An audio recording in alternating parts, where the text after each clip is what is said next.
Hi friends, welcome back. I don't know what corner you crawled out of, bub. For part 2 of our 2-part look at the Hasbro Marvel Universe and X-Men Origins Wolverine action figures. Last Fresh Fest we was rocking good times. I introduced the key players, took a closer look at most of the main releases. This Liquid Fest I'll be busting out rhymes. We'll go a little bit deeper here. We'll check out the articulation and the scale, see how they stack up to others of their ilk. Let's ride! Get on your juicy hogs and ride. Get on your juicy hogs and ride. So now that we've got this absolutely huge mess of Marvel Universe Wolverine figures, we'll go ahead and take a look at the articulation of the couple of unique sculpts we've got here. So first up, we'll take a look at the OG Tiger Stripe.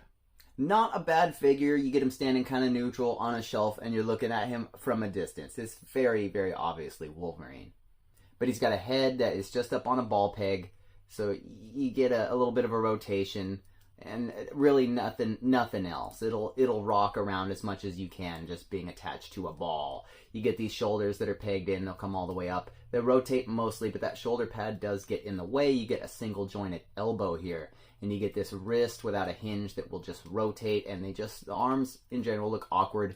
Any way you try to have them posed, it's just not working out right. One point of articulation at the torso here, you get a diaphragm cut that has a minimal amount of range. It rocks and twists all around. Nothing else at the waist proper though, and you get these awful ball jointed legs that will come up and out and around and whatever, depending on the orientation of that ball. Very much Jank City. But that sort of, lends itself to the upper thigh cut, just by virtue of it being socketed into the ball. Double jointed knee, kind of folds in half like so. Ankle will come back and forward a little bit, hardly anything, and there was as yet no rocker. Trash. These other figures would essentially just be variations on the same thing. You don't want to see that, right? It's, nothing different there. However, for the mainline MU Wolverine figures, we're just big old bulbous bodied Billy here. And he's going to have the same thing with the head. It's up way higher on this big, long, hunched sort of neck thing he's got going on. He just is able to crouch down and perhaps does that to keep his center low. It doesn't mean he has a special neck and a hump in his back, man. Come on. Just make the figure articulated enough to get into those poppin' poses. Don't try to sculpt the figure in like he's got some malformed skeleton. A mighty hump you've grown. But this sucker, yeah, here at the shoulders, they'll come up like such and they'll twist all the way around. You do get a bicep cut and a single jointed elbow that only comes to, yay, the wrist just twists. It does not hinge, just the diaphragm cut. It's a little more loose and free, just a hair more range than that earlier awful sculpt, but nothing else beyond that. We have escaped the ball-jointed thighs, though, and that really is better. You don't necessarily get a bunch extra out of those. You kind of do, but it's just so finicky, because otherwise there's no other twist at the upper thigh here, so that kind of sucks. But you get this double-jointed knee, and an ankle that'll come back and forward, but again, as yet, no rocker. So it get trash. We're also taking a closer look at this sucker too. This was the sort of update that I referenced before. It wasn't really an update. It was just maybe you guys forgot about this one. Here's a repaint. This was sort of the cream of the cream as that went too. Sadly. But look at all of that great paint detail. You know what I'm saying? Articulation-wise, it's not much different though than the other ones. It's a head that's socketed on there and doesn't really do anything except turn. I mean, you got nothing. You got no wiggle room. We got these shoulders socketed in there. That upper arm is a single piece that will rotate. The shoulder pads are kept nice and tight, so it doesn't really restrict that. You got more of this awful crazy arm stuff going on though. What does a fella do with those? What does a fella do? He can sure grab some things, but Wolverine's known for always grabbing hold of stuff.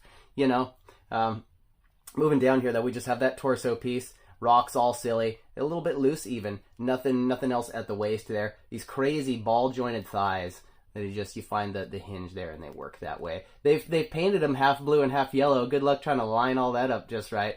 So it will twist on there, twist silly. The legs are actually crazy loose-ish. He does have a double jointed knee. No boot cut though, and no ankle rocker, but the ankle does that, and it also does that, and nobody really cares. Nobody looks sharp. You just pose him super neutral, super vanilla, really far away from you, and people are like, that's Wolverine right there. So is that though. And you know what?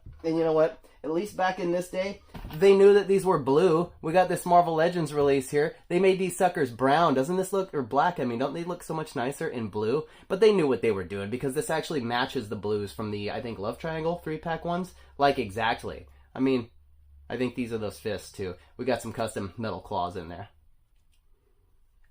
And overall, I mean, this is far superior.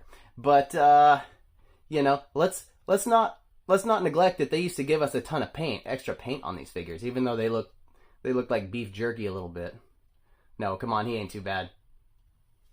This is just a reissue of a head from many years prior, 4, 5, 7 years later. They couldn't scrounge up the money for a new head.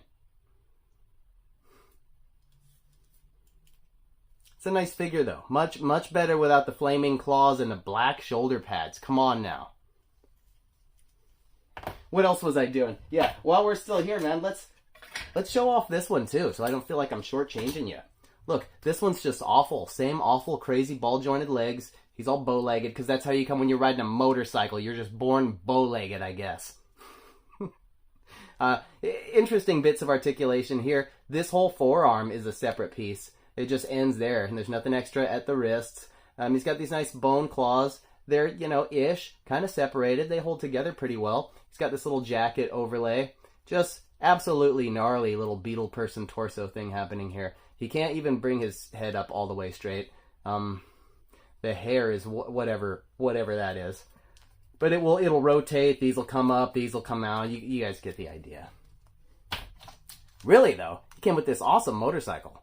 I'll put it down like a hog. Like a Triumph or something, man. Maybe. He's got this big X there on the gas tank.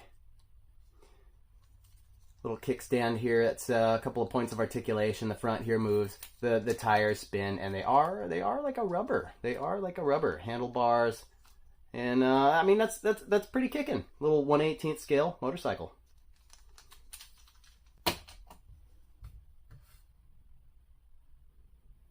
Moving on, I think we're looking at She-Hulk or something bizarre now. Just to sort of show you what you're up against from the same line, you know, at the time. It's like, here's a She-Hulk figure. One of a couple. We got a couple of variants of She-Hulk. And they're both costumes. Like the Legends, we got 2 of them, and neither of them are in a costume yet. What's up with that? I'm sorry, I'm forgetting the A-Force one that I saw one time many years ago and I passed on because I'm a jerk. Anyway, she's going to have the same thing with the head and a big old hair sculpt, though it is kind of malleable. That's not the point I want to make. You get these shoulders, they're socketed in how they do, but they have a bicep cut, and they have double jointed elbows. Don't let these guys tell you that stuff is too small to give them females double jointed elbows. Works just fine. This is Jen Walters. She's friggin' tiny. This is a Marvel Universe figure. Friggin' tiny. What do we got? We got a Mythic Legions over here. You can see for scale what's happening here. Yeah.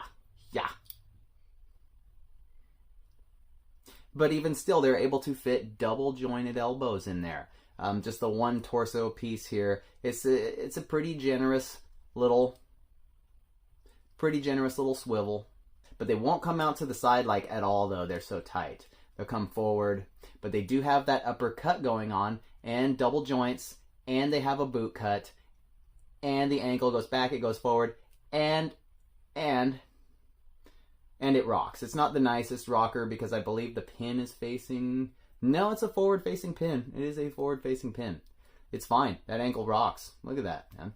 Double joints and upper thigh cuts and boot cuts. This is everything they have today, essentially. For accessories, again, back in this period, they were fairly minimal. There were some that had swappable heads and hands. Even as far back as the original, like the early stuff here, like the Origins Wolverine line. You got Wolverine figures that could swap clawed or non-clawed hands.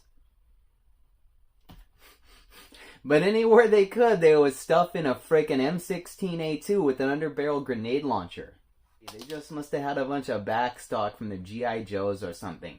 And it's not like accessories weren't cool at this scale. I mean, got a little tiny Muramasa blade. I couldn't find it. I went through that before. I don't know what the hell I did with that. the X-Force Wolverine came with that. And when I saw him on the shelf first thing, that's where I was. No kidding. I was actually on my way out of the Army.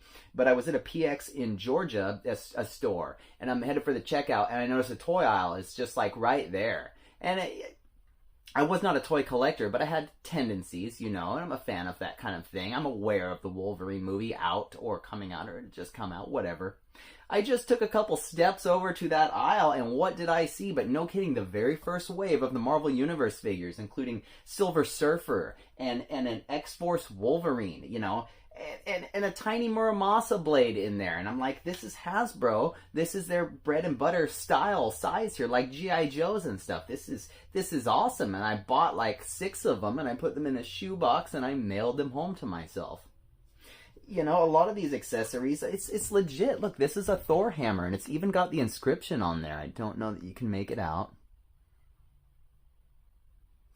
And every goddamned Iron Man came with this Horn of Plenty nonsense that clips onto his wrist. They were real big at that. Clip that onto his wrist. Clip this awful web thing onto Spider-Man's wrist. You know, at least it's something, but accessories weren't really the selling point here, even though I do have a whole set of tiny drawers full of tiny accessories. You know what?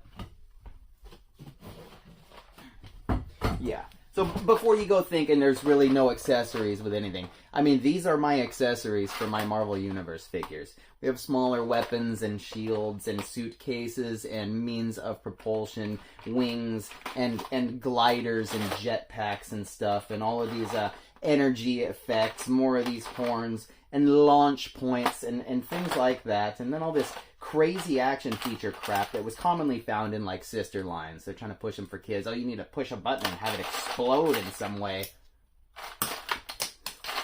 You know? Captain America's shield just loaded with guns inside. How do you even... Yes, just like the comics where Captain America's shield explodes with guns. But anyway, I mean, sure, they were light on accessories, but obviously I got all of these somewhere. You know what you would get on the accessories, though? Extra paint. Look at this. Wrecking ball. Do I gotta reach over here maybe and pull? I gotta drag out like other bits for comparison, you know? Here's a Marvel Legends one with nothing. It's just the plastic it's cast in. Couldn't be bothered to spare a little extra paint. It was gonna break the bank. Bring the whole company to its knees. You know what I'm saying? If they give us a little extra paint wash on a Goblin glider. Or, you know, you're never even going to see something as cool as this. This is Spider-Man's web backpacks, showcasing, you know, shoes and a shirt and a camera on there. It's freaking awesome. Not to mention kicking cosmic artifacts like a cube, like a cosmic cube here, the Tesseract, and a little infinity gauntlet that is built sort of hollow on the one side so you could snap it over the wrist of anybody. I mean, they're all going to melt unless you put it on Adam Warlock. But these were good times. Now, this small-scale Wolverine, he did scale pretty well, too. He is just under 4 inches there with the ears. He's like 3 7/8. So for, you know, an essentially 4-inch line, Cyclops over here is 4 1/4, because like we determined before, they did run large. They are rated as 3 3/4 scale, but they are closer to an actual 1/18. You know, you've got this really nice articulated Hulk figure standing just over 5 inches. It's just old bulbous Johnny here. It's not working out. Especially funny too, the previous Cyclops body mold they were using was even smaller than this. So Wolverine was bigger. But that's how the movies were doing it, you know what I mean? Stand a little closer to the camera, Jimmy. And so, you know, it was more a thing where I had just had these guys, these bigger, more bulbous Wolverines binned, and my display Wolverines were these. And you'd really work on getting those arms posed in a somewhat believable position, because they just, all the angles are all cockeyed, man. They weren't made by anybody who gave any kind of a crap. No, that's not entirely true. You can see as this line went, man, there are varying degrees of love shown. Look at the Cyclops and the Hulk. These are great. These are quality by any standard, especially by today's standards. It's fine. These are fine. I don't see any reason to get as nuts as I do on my more modern toy videos where I compare all across lines and nonsense like that. But let's take a look at how he looks with some larger Legends figures. This is a standard 6-inch, the newer, hotter Wolverine body, so he scales really well. I mean, he's like just over 5, right? No, he's 6 again, because these run big. Size creep, even though the Wolverine before this one was bigger. You want bigger? Here's a 12-inch. Here's the 12-inch Legends for comparison too. This is a great figure. This one just truly is. Look at the detail on the claws, and it's just this housings, and they're firm, and he's got the butterflies. And he's got the swappable heads, and he's got the ears that are just pinned too tight to the side of his head. A little more like that. That's what you want to see. But as far as these being that Star Wars G.I. Joe scale, man, they're right in there. And I do appreciate that this is just a bigger canvas to work with. You're gonna get better detail. But these always have a special place in my heart.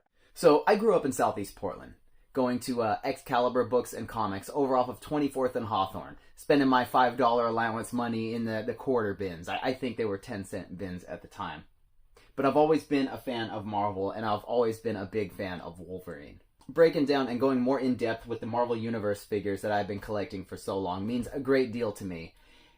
And sharing my love of these and the damn Wolverine thing all coming together like that is something that's been on my mind for a minute. I'm hoping it brought some of you some joy or some knowledge. But I'd also like to get into a breakdown of the Marvel Legends Wolverine figures. There's like 28 of them or something now. 30, close to 30 of these. So it gets even a little more insane. It gets a little more insane, and I have like all of them because I'm a sicko, right? But let me know in the comments if that sounds interesting. Of course, I want to keep on with these universe figures. I've got a lot of ground to cover. And I see love out there in the community, but I don't see a lot of other people riding this like I do. I feel a little bit obligated because I have this platform here and I have like almost all of these figures. But let me know of any characters you're curious about seeing, all on their own or compared with their modern Legends counterparts. And be sure to leave a like on this video. That helps not just the algorithm know if these are any good or not, but it helps me understand better if what I'm doing is meaningful for anyone other than myself. Even if that's the case, man, this is cathartic for me. I'm going to keep doing this. I'm going to be right here. And you'll see all the fruits of it and all the evidence in these videos. These videos coming up right here, man. Check one of these out. You won't be disappointed. He's got a watch with a minute hand, millennium hand, and an eon hand. And when they meet, it's a happy land. Powerful man, universe man.